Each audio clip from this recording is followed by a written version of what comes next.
Hey there, my name is Salendrak, and welcome to episode 5 of my Don't Starve Beginner's Guide series. This series is intended for players who are new to Don't Starve, struggling to survive past their first year, or returning after a long hiatus. In this video, we're going to be talking about the mechanics you need to understand to survive winter. Specifically, we'll be talking about temperature, freezing, insulation, and thermal stones, so that keeping yourself from freezing to death will be a breeze.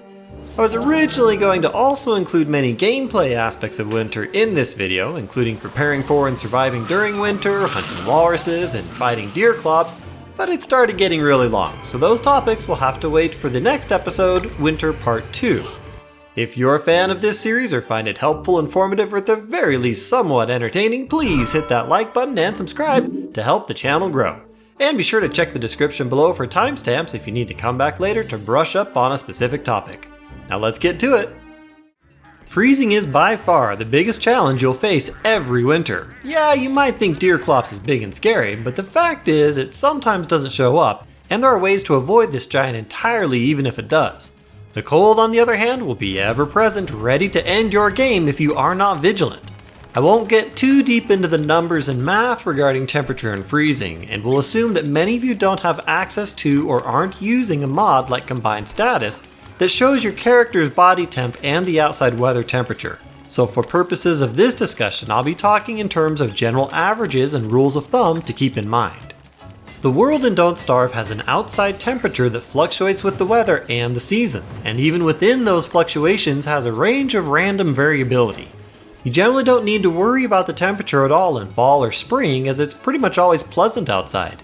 But in summer and winter, the temperature can get hot enough to cook you or cold enough to turn you into a popsicle respectively. And it's during those seasons that you must be mindful of how hot or cold you get. For the rest of this video, we're only going to be talking about the cold end of things, but we'll cover overheating in a future guide on summer. In the absence of any seasonally appropriate clothing, your character's body temperature will always move to match the outside temperature. And if you're warmer than the ambient temperature, you'll cool down at a rate of 1 degree per second. At 5 degrees above freezing, ice will form on your screen as a warning that you're getting too cold. But if your character's temperature drops to freezing or below, you'll start to take damage of 1.25 health per second until your temperature gets back above zero. Many a new player has died to this chilling effect of winter.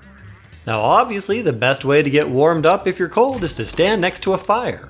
If your character's temperature is below freezing and you stand by any fire, you'll warm up at a rate of 5 degrees per second until you're no longer freezing. And once your character is above freezing, you'll continue to warm up at a rate of 1 degree per second so long as you are near enough to the fire. Note that while torches provide light, they neither produce any heat nor otherwise protect you from the cold at all. But they can be used to ignite flammable objects that will provide a warming effect. Now the game limits how warm your character can get when standing next to a campfire or fire pit. The warmest you can get will vary based on how cold it is outside, but in general, during the middle of winter, your character temperature can only get to about 30 to 40 degrees above freezing when standing next to a level 4 fire, which is the brightest and warmest a fire can get when you add, say, 4 logs, a set of boards, or a glommer scoop. For more information on fire fuels, there's a section about that in the 3rd video in this series. So what does all this mean? Well, basically, if you have nothing to mitigate the cold and were to arrive at base just as ice forms on your screen and immediately make a level 4 fire in your fire pit, it would take you between 30 to 40 seconds to get as warm as possible from the fire. And if you run away from the fire to, say, chop a tree with no winter clothing on, you would be freezing again after about 30 to 40 seconds from leaving the fire's warmth. Not a lot of time to get anything done, is it? But fear not, for there are simple ways to extend the duration of your time away from heat, and that is to wear winter clothing and or carry a thermal stone. We'll start with the clothing first.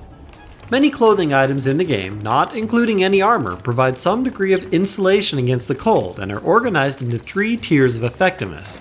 Those tiers are as follows. Tier 1 clothing items provide an insulation value of 60 and consist of rabbit earmuffs or a cat cap for your head, and a breezy vest, dapper vest, or raincoat for your body. Tier 2 clothing provides 120 insulation and only has 2 headgear options, the winter hat or the tam o'shanter, which is dropped by the walrus McTusk, who only spawns in winter. And finally, Tier 3 provides 240 insulation and has 1 hat and 2 body options. For your head, there's the beefalo hat, and for your body, there's the puffy vest, crafted from a winter koalefant trunk, or the hibernation vest, crafted from a bearger's fur. Whatever clothing items you are wearing combine their insulation and will decrease the rate at which your character cools. Oh, and of particular note, if Wilson has a magnificent beard, the beard itself provides an insulation value of 135. But Woody's amateur beard only has an insulation of 45, and Weber's biggest beard only provides 67.5 insulation. These beards do stack though with all of your other insulation items. So, if you cool down at a rate of 1 degree per second with no winter clothing, how much slower do you cool down with varying levels of insulation? Well, here's a chart that breaks it down.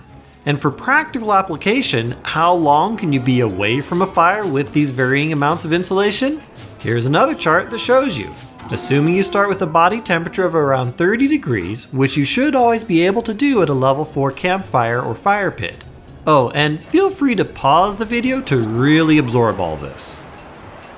Now, one of the benefits of winter clothing is that based on your total insulation, the rate at which you cool down will be constant and not in any way be impacted by the ambient temperature or its changes. So you'll cool down at the same rate if it's -5 degrees outside as you will when it's -30 degrees outside.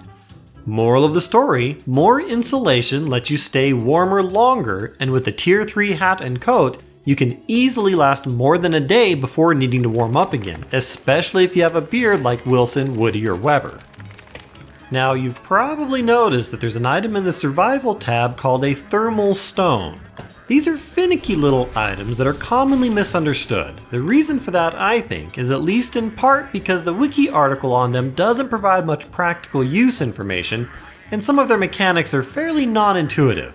So let's break them down without getting too much into the weeds. A thermal stone is basically a variable temperature heat source. It can be warmed up next to a fire, and thereafter its internal temperature will cool down at a rate of 5 degrees per second. This rate of change is not in any way affected by the insulation that you, the player, are or are not wearing. The problem, though, is that there's no way to know exactly what the thermal stone's internal temperature actually is, and like you, the player, there appear to be limits on how warm it can get next to a fire, which will vary based on the ambient temperature. But putting all that aside, here are some general rules of thumb you can put into practice to know when and how to use these things effectively. Rule number 1. During the winter time, holding a cold or even frozen thermal stone will not make you get cold faster. This is best demonstrated by having a beardless Wilson wearing a breezy vest pick up a frozen thermal stone. With 60 insulation, his temperature still goes down 1 degree every 3 seconds, even with the frozen thermal stone. So don't worry about dropping a frozen thermal stone, it won't make you colder faster. Rule number 2. If you have insulation of 120 or more, such as a winter hat, then a thermal stone, hot or cold, will not in any way impact the rate at which you cool down. At 120 more insulation, your rate of temperature decrease will be determined solely by your insulation, as demonstrated by the chart we showed earlier, and here it is again for reference. The reason the thermal stone doesn't affect you here is basically because of rule number 1. At 120 or more insulation, your rate of temperature decrease is slower than the temperature decrease you would have from just holding a thermal stone with no insulation. So because of rule number 1, you don't get any penalty from the colder than you thermal stone, and instead will have a linear temperature decrease based on your temperature and your insulation. Rule number 3. If you have less than 120 insulation or no insulation at all, then a fully heated thermal stone will keep you warm when you're away from a fire. In general, with no insulation, a fully heated thermal stone will keep you warm for about as long as 120 insulation would, though this can vary based on the ambient temperature outside. In general, if it's warmer outside, the thermal stone will keep you warmer longer, maybe about a half a day or so.